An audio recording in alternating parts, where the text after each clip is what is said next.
Efésios capítulo 6, versículo 14. Estai, pois, firmes, cingindo-vos com a verdade e vestindo-vos da couraça da justiça. Nosso Deus e nosso Pai, graças te rendemos por toda a armadura espiritual, pela verdade da tua palavra e pela justiça imputada em nós. Que bênção lembrarmos que o teu povo é bem-aventurado, cuja iniquidade dele não é mais imputada por causa do seu perdão infinito, e cujo pecado dele é coberto, porque o Senhor Jesus não mais atribui iniquidade através do sangue do teu Filho.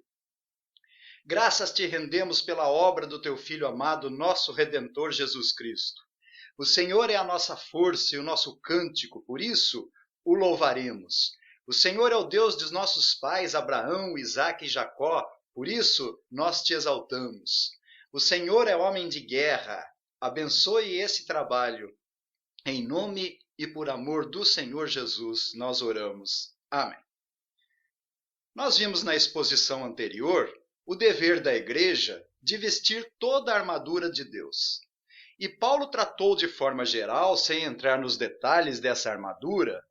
Vimos também que a Igreja de Cristo não é comparada meramente com um hospital para abrigar os somáticos coitados e para curar as perturbações da alma e dos traumas. Pelo contrário, constatamos que a Igreja é comparada a um quartel-general formidável, como um exército com bandeiras.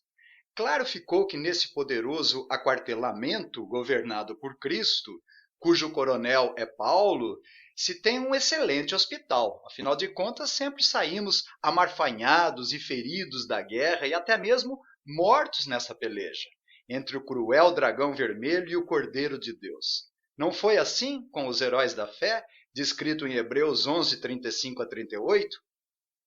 Onde as mulheres receberam pela ressurreição os seus mortos, sendo alguns torturados, não aceitando seu resgate para obterem superior ressurreição.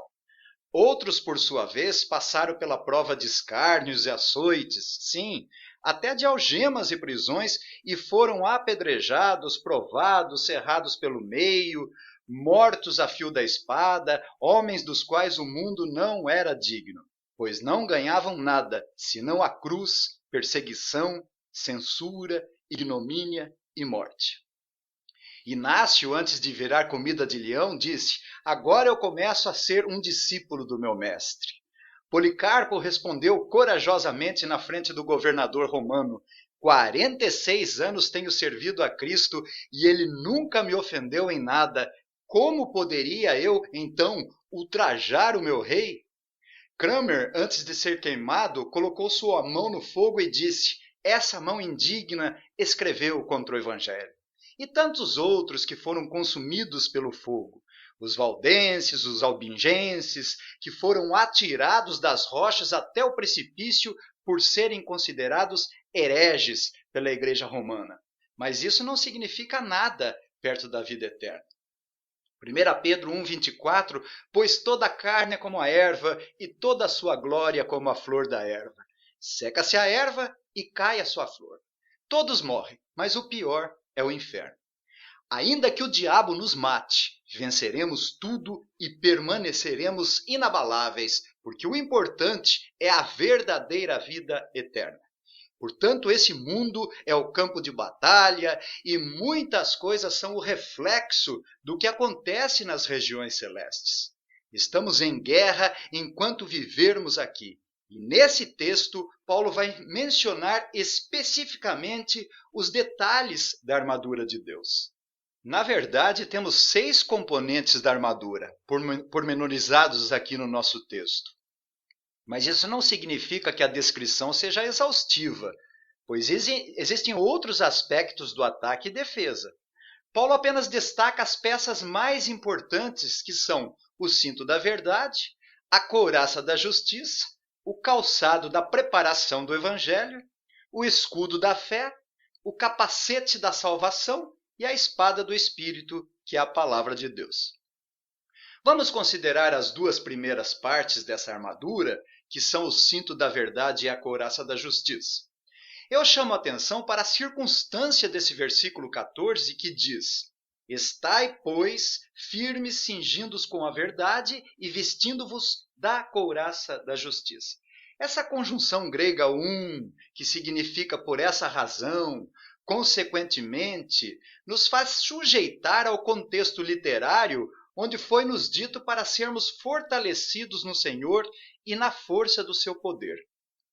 Devemos revestir-nos de toda a armadura de Deus para podermos ficar firmes contra as ciladas do diabo. Observe o paradoxo entre a soberania de Deus e a responsabilidade humana que pudemos, pela graça de Deus, expor mais detalhadamente na exposição anterior. Não é porque venceremos tudo e permaneceremos inabaláveis por causa do Senhor Jesus Cristo, que despojou os principados e potestades e publicamente os expôs ao desprezo, triunfando deles na cruz, que nós não temos a responsabilidade de vestir toda a armadura de Deus e ir para a guerra. Não podemos imaginar que somos mais do que vencedores e por isso não devemos nos arriscar na batalha espiritual, sentando no banco da comodidade. Não é assim. Se é verdade que venceremos essa guerra pelo poder de Deus, é verdade também que o faremos com muita disposição, prudência e luta. O fato do homem responder pelos seus atos não contradiz com a soberania de Deus, que é totalmente soberano na vida humana, governando segundo o seu querer. Porém, é ordenado ao homem que faça sua própria decisão e revista-se de toda a armadura de Deus, sendo totalmente responsabilizado pela sua decisão e imprudência ou sua decisão de obedecer ou não. Portanto, Deus realiza todas as coisas de tal maneira que confirma e garante a nossa capacidade de tomar decisões voluntárias e responsáveis, produzindo resultados reais e eternos pelos quais somos plenamente responsáveis. Paulo afirmou categoricamente: e depois de terdes vencido tudo, permanecer inabaláveis. Apesar de sermos mais do que vencedores, teremos que guerrear, nem que para isso custe a nossa própria vida, como custou a vida de milhares de cristãos. E esse versículo trata exatamente desse assunto. Estai, pois, firmes, cingindo-vos com a verdade e vestindo-vos da couraça da justiça. Deus é soberano, absolutamente verdadeiro, porém nós temos que ser verdadeiros na nossa conduta. Deus é absolutamente justo, mas nós temos que ser justos nas nossas relações mais variadas que Deus soberanamente nos coloca. O paradoxo aqui está no sentido de que devemos nos cingir com a verdade, mas somos mentirosos. Romanos 3,4, de maneira nenhuma, seja Deus verdadeiro e mentiroso todo homem. E a julgar o nosso coração, temos que admitir que realmente somos mentirosos. Com a justiça é a mesma coisa. Devemos vestir com a couraça da justiça, mas como se Eclesiastes 7,20 diz que não há homem justo sobre a terra que faça o bem e que não peque? Como ser justo se Paulo falou aos romanos que não há justo nenhum sequer? Jó 4,17 diz: seria porventura um mortal justo diante de Deus? Seria acaso o homem puro diante do seu Criador? Eis o paradoxo entre a soberania de Deus e a responsabilidade humana. Deus requer que sejamos absolutamente verdadeiros e absolutamente justos. Mas como? Vestindo toda a armadura de Deus. Não é nossa armadura, não é nosso cinto e nem a nossa couraça, mas essas são peças da armadura de Deus. Quando Paulo disse: estai, pois, firmes, cingindo-vos com a verdade e vestindo-vos da couraça da justiça, provavelmente ele tem uma imagem de um soldado romano. É verdade que, de acordo com Políbio, um historiador grego, as peças da armadura de um guerreiro romano continham o escudo, a espada, 2 azagaias, um elmo, grevas e uma proteção para o coração. Mas, como foi dito, a descrição dos componentes da armadura não é esgotante e nem completa. Paulo não tem essa intenção. O que importa aqui é o destaque que o apóstolo Paulo dá a esses elementos da armadura de Deus. Estai, pois, firmes, cingindo-vos com a verdade e vestindo-vos da couraça da justiça. Essa expressão grega firmes, estai pois firmes, ristemi, significa se mantenha íntegro, se mantenha vigilante, atento, como um soldado muito bem disposto para a guerra. Os demônios não agem de forma ridícula, mas os demônios são astutos, maquinam e tramam contra a igreja. Ele é engenhoso e sagaz, o diabo é mentiroso, ladrão, assassino, devorador e destruidor, e tenta aniquilar o Senhor Jesus e a sua igreja. Quando Paulo apresenta a primeira peça da armadura de Deus, estai, pois, firmes, cingindo-vos com a verdade, temos a imagem de um soldado afivelando em torno da túnica curta em volta da cintura, tão necessário para segurar a espada e que deixava livre a ação do soldado. Deus é verdadeiro, o Senhor Jesus é o caminho, a verdade e a vida. Tudo que Deus falou, ele cumpriu verdadeiramente. O diabo é o pai da mentira, mas Deus é absolutamente verdadeiro. Jesus quase um sem número de vezes disse: em verdade vos digo, em verdade vos digo. Se quisermos vencer essa guerra espiritual, devemos nos cingir com a verdade de Deus. Quantas vezes ele, pela graça, provou que foi verdadeiro? Gênesis 2, 16 e 17, o Senhor Deus ordenou: de toda a árvore do jardim comerá livremente, mas da árvore do conhecimento do bem e do mal não comerás, porque num dia em que dela comeres, certamente morrerás. E a morte espiritual de Adão foi exatamente no dia em que ele comeu do fruto proibido, muito embora que veio morrer fisicamente 930 anos depois. Deus disse a Noé: resolvi dar cabo de toda a carne, porque a terra está cheia da violência dos homens. Eis que os farei perecer juntamente com a terra, porque estou para derramar águas em dilúvio sobre a terra, para consumir toda a carne em que há fôlego de vida debaixo dos céus. Tudo que há na terra perecerá. Contigo, porém, estabelecerei a minha aliança. E cerca de 100 anos depois, Deus realizou exatamente o que prometeu. Com o nosso pai Abraão, o Senhor lhe prometeu um filho. Muito embora já amortecido, Deus realizou a sua promessa. Deus prometeu à estéril senhora Manoá que ela conceberia e daria à luz um filho sobre cuja cabeça não deveria passar a navalha, porquanto o menino seria nazireu, consagrado a Deus, desde o ventre de sua mãe, e ele começaria a livrar Israel do poder dos filisteus. E aconteceu exatamente isso, mesmo com os pecados de Sansão. Deus é verdadeiro e cumpre as suas promessas. E o que dizer sobre os sonhos de José vindos de Deus, onde o sol, a lua e 11 estrelas se inclinaram perante ele? Porventura o pai e seus irmãos não se inclinaram perante ele quando foi governador no Egito?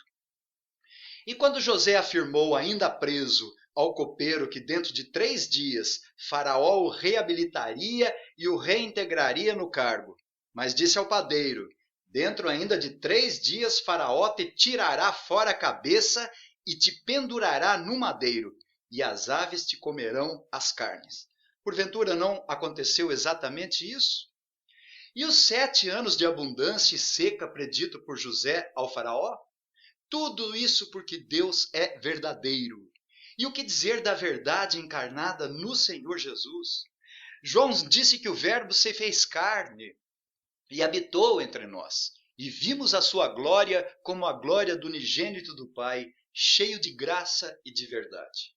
Jesus profetizou a traição de Judas, a negatória de Pedro, as predições e os detalhes da sua morte. Tudo ocorreu exatamente como o Senhor Jesus disse. Não foi à toa que sua mãe, conhecendo muito bem o seu caráter verdadeiro, disse aos serventes do casamento: fazei tudo o que ele vos disser.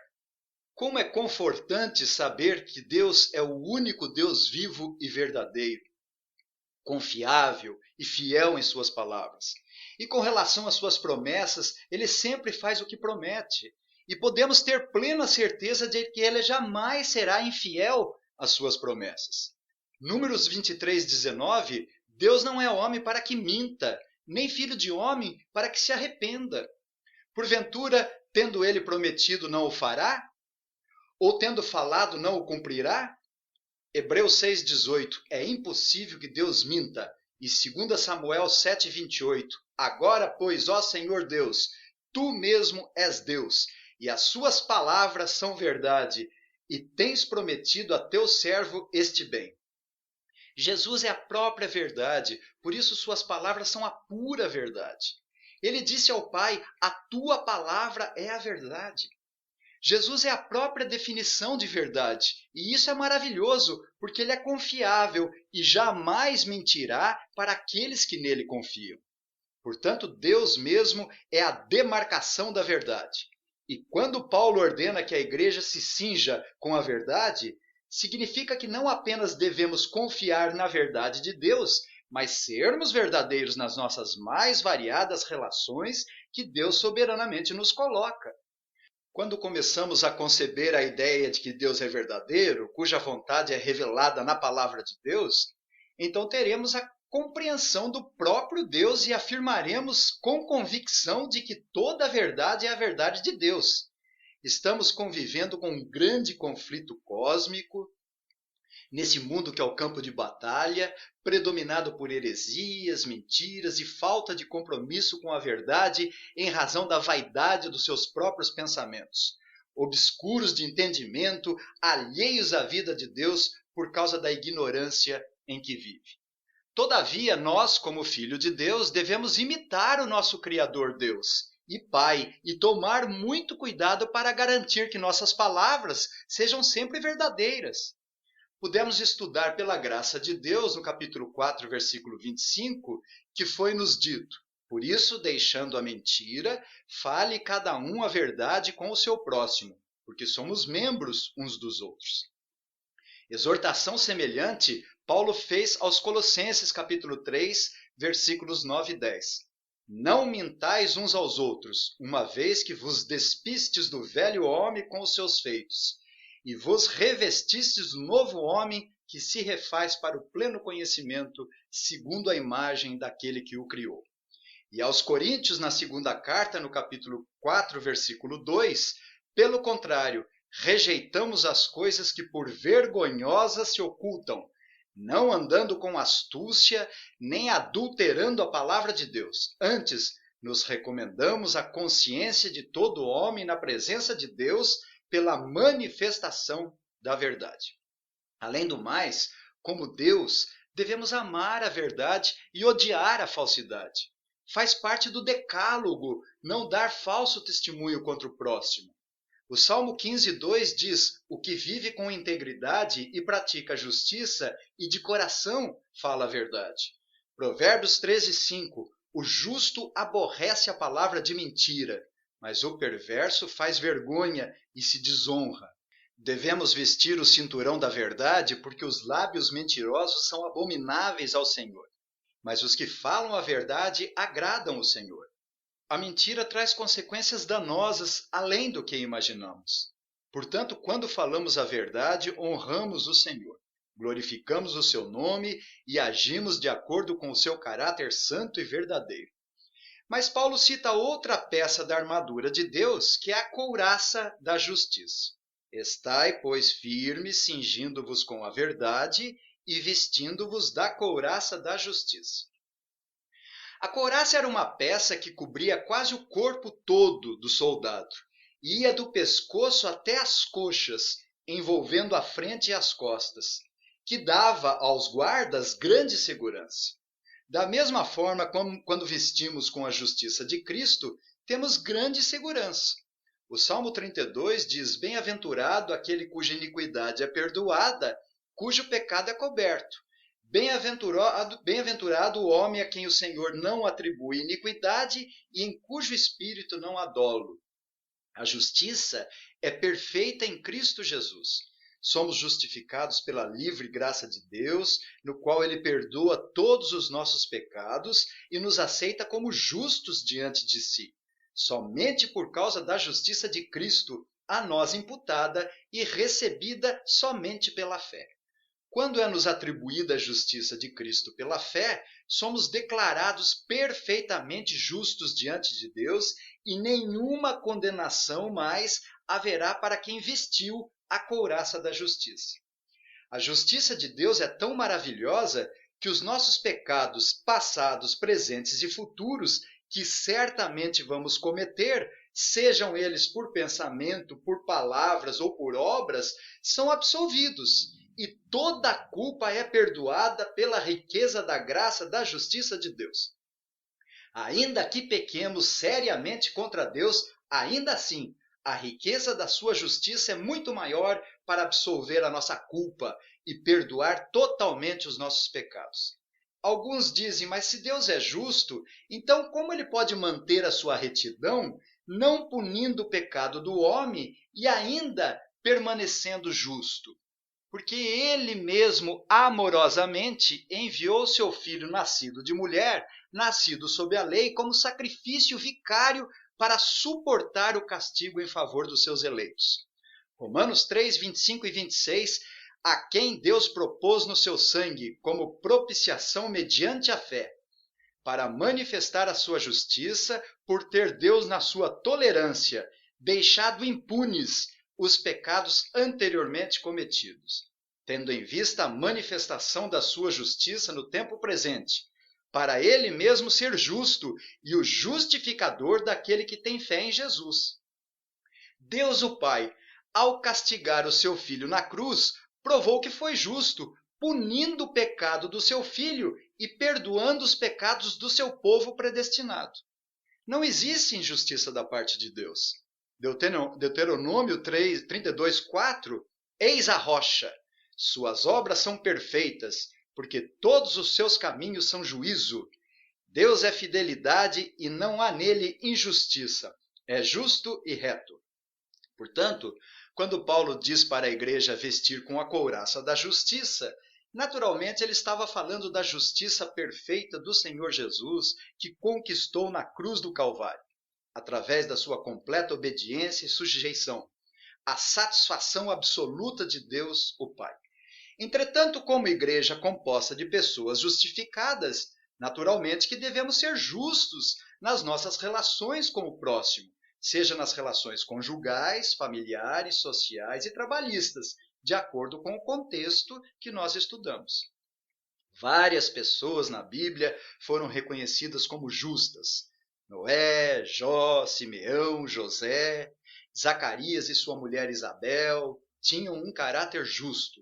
Se demonstrarmos o caráter justo de Deus nas nossas relações, na nossa conduta, comprovando a piedade através da justiça, venceremos as potestades e principados. Apenas para concluir, eu chamo a atenção para aquilo que Paulo diz: estai, pois, firmes, atentos, mantenham-se íntegros. A realidade espiritual é que Satanás e seus demônios são sutis, perspicazes, habilidosos e agem muito mais na mente do que nos corpos das pessoas, de uma forma astuta, maquinando e tramando o mal. Satanás é engenhoso e sagaz, ele é ladrão, assassino e tenta destruir o Senhor Jesus e a sua igreja. Gênesis diz que a serpente é mais sagaz de todos os animais selváticos. Eva disse que a serpente a enganou e por isso ela comeu o fruto proibido. Ele foi homicida desde o princípio e jamais se firmou na verdade, porque é mentiroso. Paulo disse, e não é de admirar, porque o próprio Satanás se transforma em anjo de luz. O aparecimento do iníquo é segundo a eficácia de Satanás, com todo o poder e sinais e prodígios da mentira.